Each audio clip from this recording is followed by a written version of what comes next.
চিংড়ি মাছ নিয়ে এসেছি। আজকে চিংড়ি মাছে ঝাল করব, আর 5 মিশালি সবজি দিয়ে আমি চিংড়ি মাছ রান্না করব। কলা পাতা নেই, এর জন্য কচু পাতাটা নিয়ে নিচ্ছি আমি।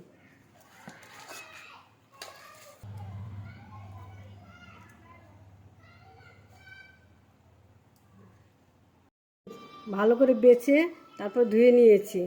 এই যে পিছনের একটা সুতার মতো থাকে যে নোংরাটা, আর সামনে ওটা আমি বের করে নিয়েছি, ভালো করে পরিষ্কার করে নিয়েছি। আর মাছ মিশালেও সবজির মধ্যে দেবো। এই যে সবজিটা রেখেছি আমি, মাছ মিশালে সবজি। আমি আগে সবজিটা রান্না করি, এটাকে আমি আগে পেস্ট করে নিই।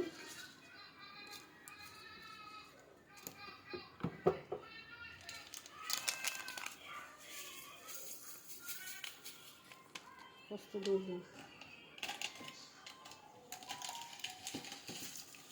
হালকা একটু সরষা দিয়ে দেবো, হালকা একটু সরষা। জানি না কে কীরকম খায়, কিন্তু আমি যেভাবে রান্না করি সেইভাবেই তোমাদেরকে দেখাচ্ছি। আর কথায় আছে না যে এক দেশের বলি এক দেশের গালি, এখন যে যেরকম খায়, আমার মতো আমি রান্না করছি। দেখো কীভাবে আমি রান্না করি।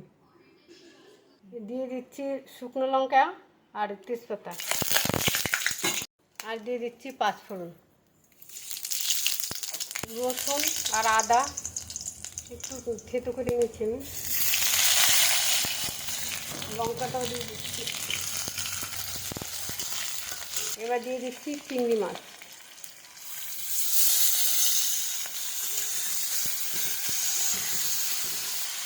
আমি একটু পাগলা রেখে দিয়েছি। হ্যাঁ, এই পাগলা খেতে ভালোই লাগে, পাগলা আমি তুলে নেব। এবার দিয়ে দিচ্ছি সবজি আমি।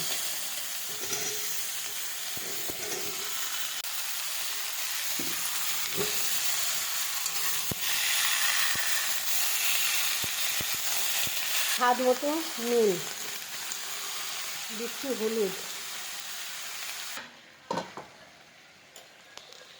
এবার দেখো এই যে চিংড়ি মাছের মাথা আর হলো পোস্ত আর একটু শসা, এটা এখন দিয়ে দিচ্ছি।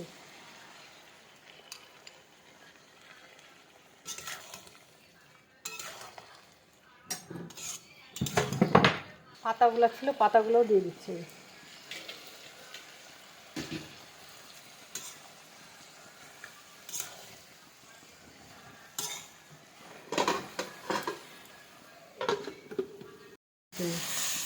আর একটু চিনি দেবো, 5 মিশালি সবজি তো ওই জন্য একটু চিনি দিয়ে দিচ্ছি।